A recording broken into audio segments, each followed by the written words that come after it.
तो यारो कैसे हो सब लोग। आई होप सब बढ़िया होगे।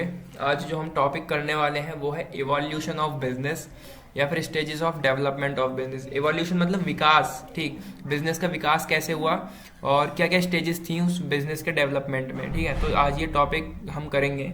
अच्छा खासा बड़ा चैप्टर तो नहीं, बड़ा चैप्टर भी वैसे बड़ा है, पर ये टॉपिक भी अच्छा खासा बड़ा है क्योंकि इसमें सॉरी क्योंकि इसमें वो दिए गए हैं, हमें स्टेजेस बताई गई हैं। हम सारी स्टेजेस पढ़ेंगे, ठीक है, बिजनेस में, बिजनेस का जो डेवलपमेंट हुआ है उसकी। और ये पार्ट 2 है। इससे पहले एक पार्ट 1 आया था, बीकॉम सेमेस्टर 1 बिजनेस ऑर्गेनाइजेशन का चैप्टर 1। ये उसी चैप्टर का पार्ट 2 है, जिस टॉपिक का नाम है इवोल्यूशन ऑफ बिजनेस या फिर stages of development of business. तो इसको करना शुरू करते हैं। पहले गाइस जल्दी से इसको पढ़ लो एक बार, ये वाला पैराग्राफ, ठीक है, फ्रॉम एंशियंट पीरियड, ठीक। इसको एक बार पढ़ लो, स्टेजेस फिर नीचे पढ़ते हैं इसकी, ठीक है। वीडियो को रोक के एक बार इसको पढ़ लो। हम पढ़ते हैं सीधा इसकी स्टेजेस। स्टेज नंबर 1 है हमारी ये, stage of self sufficiency. Self sufficiency मतलब आत्मनिर्भरता, ठीक। अपने आप ही वो अपना काम कर रहे थे, ऐसा वाला, ठीक। तो पहली हम ये पढ़ते हैं, पहले इसको रीड कर लेते हैं एक बार, यहाँ इन से लेके लिमिटेड तक, उसके बाद इसको समझते हैं। तो मेरे साथ रीड कर लो या फिर वीडियो को पॉज करके रीड कर लो, कैसे भी रीड कर लो, लेकिन रीड कर लो यार इसको, ठीक है। जब पढ़ोगे तो अंडरस्टैंडिंग ज़्यादा सही से हो पाएंगी, ठीक है। तो मैं रीड करना शुरू कर रहा हूँ इसको, अभी कर लो यार रीड, ठीक। In the initial days of economic life, the persons were uncivilized and fulfilled their needs, ठीक, with the help of flowers and fruits from the forest and also by hunting. Their wants were limited and they used to fulfill it themselves. Every family was thus self sufficient and the division of labor was limited among the members of the family. Male members hunted, reared cattle, and cultivated crops, while female members looked after the household jobs. Thus, in the initial stage, the size and form of business was quite limited. ठीक, तो अब इसको समझते हैं कि इसमें जो मैंने इतना सब कुछ बोल दिया उसमें क्या क्या है। पढ़ने वाली चीज़ मैंने अंडरलाइन की है जो हमें ध्यान रखनी है इतने बड़े पैराग्राफ में। मैंने पार्ट 1 में भी यही बात कही थी, बुक में बहुत कुछ लिखा हुआ है लेकिन हम उस सब पे ध्यान नहीं देंगे। जो अगर 10 लाइन है तो उसमें से हमें 5 लाइन छांटनी है, 5 लाइन करनी है जो सच में वो हमारे काम आए, ठीक है। लिखने के लिए तो बहुत चीज़ें हैं, पर हमें क्या करना है वो यही है मेन चीज़ हम करेंगे। इनिशियल डेज मतलब शुरू में जब इकोनॉमिक लाइफ शुरू हुई थी उसमें क्या हुआ था, पर्सन जो थे बहुत ज़्यादा अनसिविलाइज थे, ठीक, सभ्य नहीं थे, बिल्कुल असभ्य लोग थे। There needs with the help of flowers and fruit from the forest and also bye hunting. वो उनकी जो फुलफिल हो रही थी, उनकी नीड्स, ठीक, उनकी ज़रूरतें जो पूरी हो रही थी, वो किस किस चीज़ से जरूरत पूरी हो रही थी, help of flowers and fruits from the forest and also bye hunting, शिकार करने से, और जो फॉरेस्ट में फ्लावर्स थे, फ्रूट्स थे, सब इन सब चीज़ों से उनकी नीड्स पूरी हो रही थी। उनके वांट्स जो है बहुत ज़्यादा लिमिटेड थे, ठीक, जो उनकी ज़रूरतें थी बहुत लिमिटेड थी। एवरी फैमिली वॉज दस सेल्फ सफिशिएंट, इसलिए सारी फैमिली जितनी भी थी वो सेल्फ सफिशिएंट थी, आत्मनिर्भर, कि हाँ यहाँ से लिया कुछ खा लिया, अपना हो गया काम, और ठीक। And division of labour was limited among the members of the family. Male members hunted, reared cattle and cultivated crops. जो मेल मेंबर्स थे वो क्या करते थे, शिकार करते थे। रियर्ड कैटल मतलब मवेशी कार्यों में लगे हुए थे। कल्टिवेट क्रॉप उगा ली, ठीक। While female members looked after the house hold jobs, वो अपने अपने घर का काम देखती थी। दस in the initial stage the size and form of business was quite limited. तो इनिशियल स्टेज में क्या था, साइज जो था बिजनेस का वो बहुत ज़्यादा लिमिटेड था, ठीक। क्वाइट लिमिटेड मतलब लिमिटेड था, ज़्यादा कुछ नहीं था। बात करते हैं हम इसमें स्टेज 2 जो थी वो थी पेस्टोरल स्टेज, ठीक है। तो पेस्टोरल स्टेज इसको एक बार पढ़ लेते हैं, जैसे वो अभी रीड किया था उसी तरह से एक बार इसको भी पढ़ लो यार जल्दी से। तो हम पढ़ना शुरू करते हैं इसको। पेस्टोरल मतलब देहाती, ठीक। Gradually people became more mobilised and instead of killing animals they started rearing them.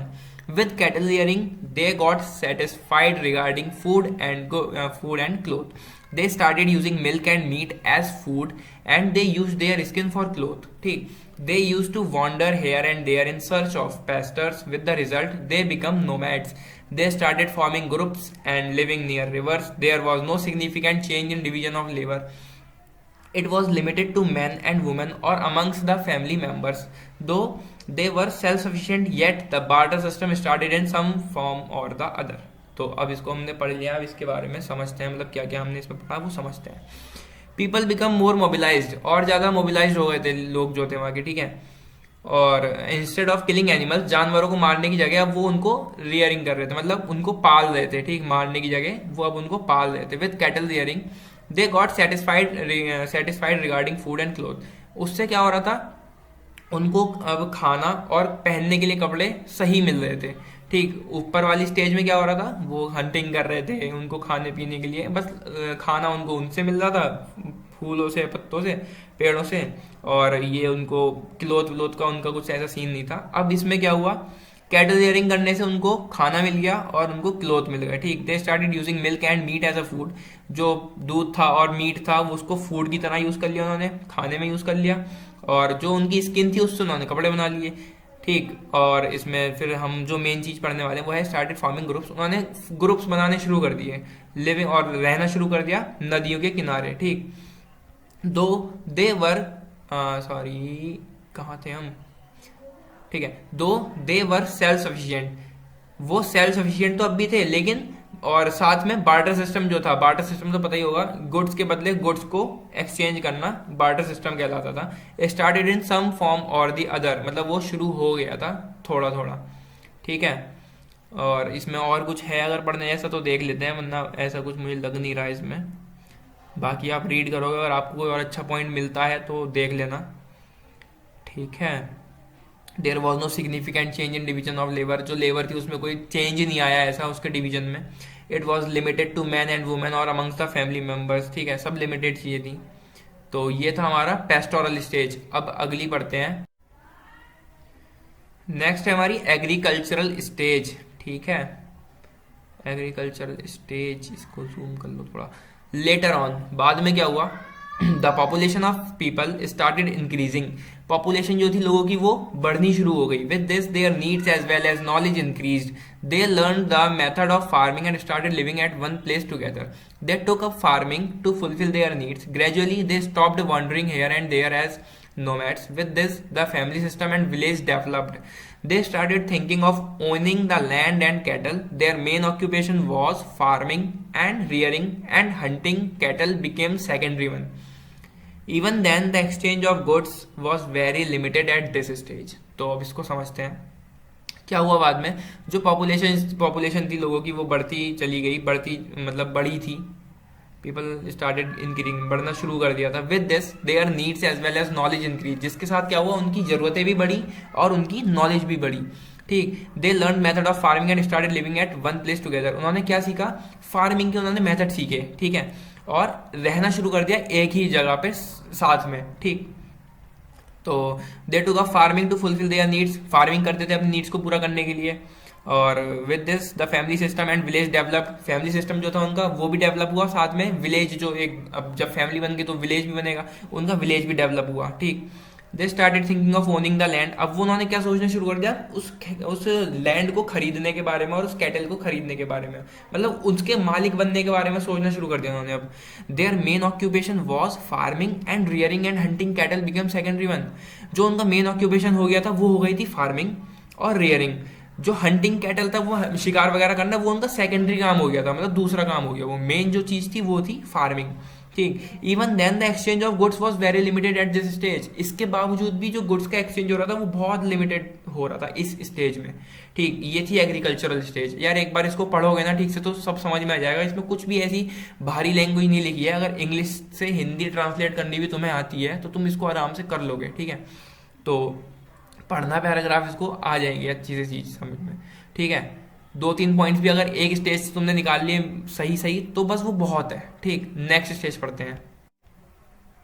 Next stage है हैंडीक्राफ्ट स्टेज, ठीक। पढ़ लेते हैं पहले इसको। With the development of agriculture the knowledge of people increase considerably and man became more civilised, their needs increased more and more, and with the result division of labor and specialization started taking place. People started production of only those goods in which they were more skilled. Along with the agriculture, some industry also developed. People started producing cloth, tools, utensils, food, woodwork, tannery, etc. As production was carried on by hand only and not by tools, the handicraft developed. The stage of handicraft is In fact, the initial stage of industrial development, in this stage, exchange system also developed. However, at this stage, there was barter system. The people started exchanging goods with another. As currency system had not developed by that time, the system of exchange remained very limited due to absence of money as well as required transportation facility. ठीक, अभी हम इसको पहले इतना समझ लेते हैं, फिर आगे बढ़ते हैं. तो हैंडीक्राफ्ट स्टेज की अगर हम बात कर रहे हैं इस समय, ठीक ठीक है, समझते हैं. With the development of agriculture, जैसे जैसे एग्रीकल्चर का डेवलपमेंट हुआ, the knowledge of people increased, लोगों की नॉलेज और बढ़ी, ठीक है, considerably and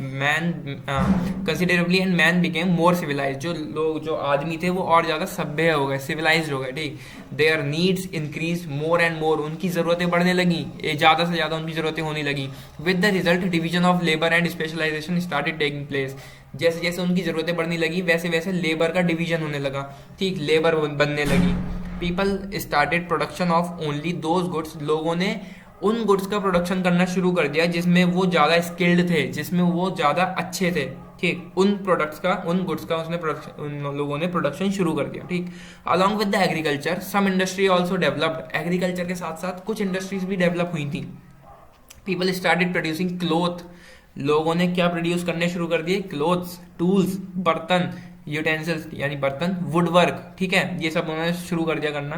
as production was carried on by hand only, जब प्रोडक्शन सिर्फ हाथों से हो रही थी तो क्या हुआ, टूल से ना होके हाथों से हो रही थी, तो हैंडीक्राफ्ट भी डेवलप हुआ, ठीक ठीक ठीक ठीक. इसमें और क्या, the stage of handicraft is in fact the initial stage of industrial development.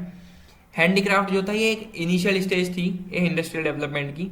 In this stage exchange system also developed, exchange system भी इसमें डेवलप हुआ. हैंडीक्राफ्ट, अब तुमने सामान बनाया है हैंडीक्राफ्ट, ठीक, उसको बना तो दिया तुमने, वो बिकेगा भी तो जब वो बिका तो एक्सचेंज सिस्टम भी यहाँ डेवलप हुआ. However, at this stage there was barter system. The people start exchanging the goods with another. अब यहाँ हैंडीक्राफ्ट स्टेज में हुआ ये कि बार्टर सिस्टम चलने लगा सही से. पहले तो बहुत कम था, लिमिटेड चीजें थी, यहाँ पे अब होने लगा. बार्टर सिस्टम में अभी पहले बताया, मैंने दोबारा बता देता हूँ. बार्टर सिस्टम में गुड्स को एक्सचेंज कर रहे थे वो गुड्स से, ठीक, यही बार्टर सिस्टम होता है, ठीक. Goods with another. As currency system had not developed by that time, क्योंकि करेंसी सिस्टम उस समय था ही नहीं, तो बार्टर सिस्टम उस समय चल रहा था. The system of exchange remained very limited due to absence of money. System of exchange, चीजों का एक्सचेंज होना उस समय बहुत लिमिटेड था. अभी मतलब अभी हम इसमें जो पढ़ रहे हैं इस स्टेज में भी बहुत लिमिटेड था, क्योंकि एब्सेंस थी ना मनी की, मनी थी नहीं वहाँ पे. As well as required transportation facility, ना ही ट्रांसपोर्टेशन फैसिलिटी थी ना ही मनी थी. इस वजह से एक्सचेंज जो उनकी सिस्टम ऑफ एक्सचेंज था वो भी बहुत लिमिटेड ही था यहाँ पे, लेकिन पहले से ज़्यादा बढ़ चुका था. बार्टर सिस्टम यहाँ पे इंक्रीज हो गया था, क्योंकि यहाँ हैंडीक्राफ्ट जब सामान बन रहा था तो वो आगे भी जाएगा, ठीक. तो ये सब था. We find 6 important features of this stage. ये कुछ फीचर्स हैं यार, इसके पढ़ लेना, ठीक है. There are labour intensive industry developed, one person alone use to undertake all the process of production, ठीक है. ये features, 6 important features of this stage. Handicraft stage के 6 फीचर्स हैं, कोई से भी 2 पढ़ लो यार, 2 या 3, ठीक. कभी क्वेश्चन रखा मिल जाए तुम्हें पेपर में तो कम से कम तुम अटको नहीं, कर दोगे. वैसे हमें सिर्फ स्टेज पढ़ना है तो उसमें इतनी ज़रूरत नहीं है इसकी, पर देख लो फिर भी, ठीक है. देखो वैसे भी बेसिक चीज़ें तो है. Production was undertaken to satisfy local needs. Production इसलिए हो रहा था जिससे कि उनकी लोकल नीड्स जो है वो सेटिस्फाई हो सकें, ठीक है. Use and the size scale of production was very limited. There was no control by the government. उधर कोई कंट्रोल नहीं था गवर्नमेंट का, ठीक है. तो ये बेसिक सी चीज़ें हैं, कैरेक्टरिस्टिक में आराम से डाल लेना, ठीक है ठीक है ठीक है. अगला देखते हैं, इसका अगली स्टेज है 5. तो 5 नंबर वाला ये है स्टेज ऑफ गिल्ड सिस्टम, ठीक. With the development of industry and trade the scope of industrial activities and commerce started increasing gradually. In this stage, use of money started for trading. The number of traders started increasing. With the result, the traders started forming union or guild to protect their interest. With this, trading got a new direction. Hammond has rightly pointed out that in the medieval period, the history of industrial management in England, France, and Italy is history of these guilds. These craft guilds regulated the terms and conditions of trade and also made efforts to protect the interest of the members. They undertook several social and cultural activities as well. They also discouraged unfair competition among the members. They came to be known as the merchant guilds. Later, the artisans and craftsmen also formed their associations and they were called crafts guilds. पहले यहाँ तक समझ लेते हैं. With the development of industry and trade, development industry और trade के development के साथ जो स्कोप था इंडस्ट्रियल एक्टिविटीज और कॉमर्स का वो भी बढ़ना शुरू हो गया था. ठीक है. In this stage use of money का इस्तेमाल होने लगा था इसमें ट्रेडिंग के लिए. ठीक है. The number of traders started increasing. जब ट्रेडिंग होनी शुरू हुई तो ट्रेडर्स भी बढ़ने शुरू हो गए. With the result the traders started forming union. जिससे क्या हुआ, ट्रेडर्स ने बनाना शुरू कर दिया अपना यूनियन या फिर गिल्ड. गिल्ड कहे तो एक ग्रुप. ठीक. To protect their interest. अपने इंटरेस्ट को प्रोटेक्ट करने के लिए. इंटरेस्ट उनका क्या था, ये ट्रेडिंग वगैरह. इसको बचाए रखने के लिए उन्होंने गिल्ड बनाने शुरू किए. ठीक. With this trading got a new direction. Trading को एक अलग दिशा मिल गई. ठीक है. इस तरह से तो ये बेकार चीज़ें हैं, थोड़ा बहुत पढ़ लेना इसको. मतलब बेकार इन द सेंस कि उस पॉइंट के व्यू से नहीं है ये, जो हमें लिखनी है स्टेज में. मेन चीज़ें जो है वो पढ़नी है ना हमें इस समय. ठीक है. तो फिर हम आते हैं यहाँ. They undertook several social and cultural activities as well. They also discourage. ये सब गिल्ड्स के काम थे. ठीक. ये several social and cultural activities as well देखते थे. They also discourage unfair competition among the members. लोगों जितने भी मेंबर्स थे उनमें कोई अनफेयर कंपटीशन हो रहा तो उसको डिस्करेज करते थे ये. They came to be known as merchants guilds. इनको हम बोलते थे merchants guilds. Later the artisans and craftsman also form their associations and they were called crafts guilds. बाद में क्या हुआ, आर्टिशंस और क्राफ्ट्समैन जो थे उन्होंने भी अपना एक एसोसिएशन बना लिया. उनको हम बोलेंगे crafts guilds. Craft guilds also develop terms and condition of the craft. अब क्राफ्ट गिल्ड्स ने भी अपनी टर्म एंड कंडीशन बना दी क्राफ्ट्स के लिए. ठीक है. They help in the training of the members. वो हेल्प कर रहे थे ट्रेनिंग में. किसकी, उनके जो मेंबर्स थे उनकी. They also acted as mutual benefit societies. ठीक है. सोसाइटी का भी बेनिफिट हो और हमारा भी मतलब उनका भी बेनिफिट हो, इस तरह से वो काम कर रहे थे. Craftsman can be divided into 3 categories. Craftsman कितनी कैटेगरीज में डिवाइडेड थे, 3. कौन कौन सी, मास्टर क्राफ्ट्समैन, जर्नीमैन एंड अप्रेंटाइसेस. ठीक. These 3 grades of craftsmen were thus the 3 stages in the career of the craftsman. By the end of 15th century, the guild system started declining. End of the 15th century के end में जो guild system था ये declining. 3 important reasons. ये जो decline हुआ मतलब नीचे जाता था धीरे धीरे, मतलब खत्म ही हो रहा था. इसके 3 reasons थे. वो थे ये narrow and depressive attitude and malpractices. ठीक है. एक तो मतलब छोटी सोच कह लो या फिर एक एटीट्यूड कह लो, डिप्रेसिव एटीट्यूड. और माल प्रैक्टिसेस मतलब मिलावटी काम, बेकार काम होना. ठीक है. Undertaken by the guilds. ये गिल्ड्स कर रहे थे. ठीक. दूसरा मेन पॉइंट पढ़ लो, ये कहाँ गया, development of new industrial towns free from control of these guilds. इनके डिक्लाइन होने का रीजन ये भी है कि नई इंडस्ट्रियल टाउन्स बन रहे थे जिसपे इनका कोई कंट्रोल नहीं था गिल्ड्स का. जो पहले थे टाउन्स बने हुए थे इंडस्ट्रियल टाउन्स, उन पे गिल्ड्स का कंट्रोल था, लेकिन जो नए बन रहे थे उन पे इनका कंट्रोल नहीं था. तो ये ज़्यादा अच्छे से ग्रो कर पाए. और जब ये ज़्यादा ग्रो कर पाए तो पुराने वाले खत्म हो गए, क्योंकि ये वाले वो खत्म होने लगे, क्योंकि ये वाले ज़्यादा अच्छे चल रहे थे, क्योंकि इन पे गिल्ड्स का कोई कंट्रोल नहीं था. ठीक है. तो इसमें इतना ही है इस स्टेज में. और नीचे का पढ़ लो एक बार फिर भी. It has been rightly stated that guilds stood for order rather than progress, cooperation rather than competition. ठीक. And stability rather than expansion. तो यहाँ पे क्या हो रहा था गिल्ड सिस्टम में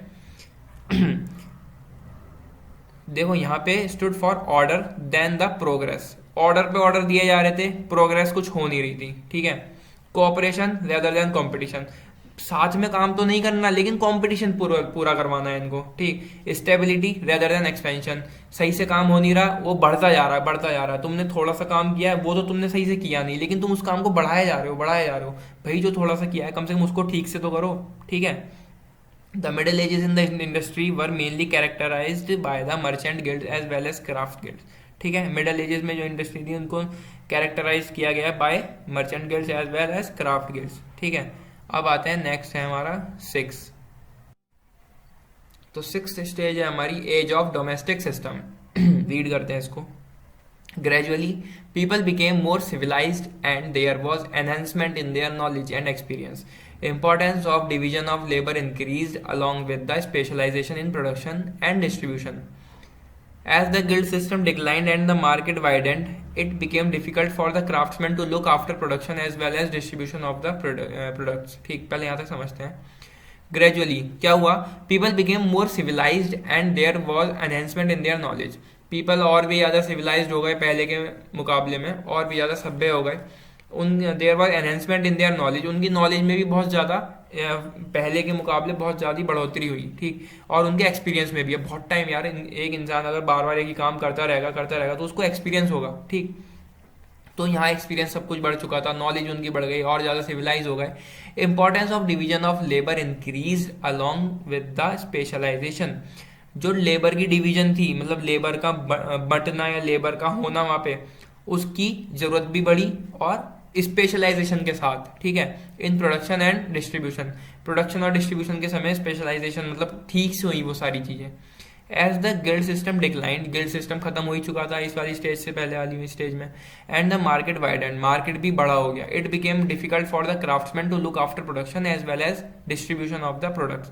With the result, the production of goods was looked after. The craftsmen and merchants started taking interest in distribution of goods. क्या हुआ, मार्केट बड़ा हो ही गया था. ठीक, इधर मुश्किल हो रही थी क्राफ्ट्समैन को, वो अपनी प्रोडक्शन और डिस्ट्रीब्यूशन को भी देख सकें सही से जो प्रोडक्ट्स का हो रहा है. ठीक, with the result production of goods was looked after craftsman and merchants. तो प्रोडक्शन जो गुड्स का हो रहा था वो कौन देख रहा था फिर? क्राफ्ट्समैन देख रहे थे और मर्चेंट देख रहे थे. इन्होंने देखना शुरू कर दिया, इन्होंने इंटरेस्ट लेना शुरू कर दिया. जो डिस्ट्रीब्यूट वो कर रहे थे ना गुड्स को, उसका इन्होंने इंटरेस्ट लेना शुरू कर दिया. However the craftsman own the means of production and carried on production. Craftsman जो थे उन्होंने खरीद लिया ये प्रोडक्शन का, जो भी हिस्सा था उनका प्रोडक्शन का, वो उन्होंने खरीद लिया और उन्होंने प्रोडक्शन चलाए रखी गुड्स की. And their own residences, at their own residences, अपने जहाँ भी उनकी वो जगह थी वहाँ पर. Later it became difficult for the craftsman to arrange for the raw materials. अब बाद में क्या हुआ, जब भी क्राफ्ट्समैन ने वो प्रोडक्शन उनकी खरीद ली, प्रोडक्शन की जगह वो जहाँ भी प्रोडक्शन कर रहे थे, वो सब करने के बाद, ठीक, कहाँ गए हम, later it became difficult for the craftsman to arrange for the raw material. अब क्राफ्ट्समैन के लिए ये मुश्किल हो रही थी कि अब वो रॉ मटेरियल कहाँ से अरेंज करें. ठीक है, required tools, the merchant started providing raw material and tools and placing orders to the craftsman for production. तो रॉ मटेरियल्स के लिए उनको प्रॉब्लम हो रही थी और टूल्स की भी उनको जरूरत पड़ रही थी, जो जो उनके रिक्वायर्ड टूल्स हैं उस प्रोडक्शन को करने के लिए. The merchants started providing raw material. अब मर्चेंट्स ने प्रोवाइड करना शुरू किया रॉ मटेरियल्स भी और टूल्स भी.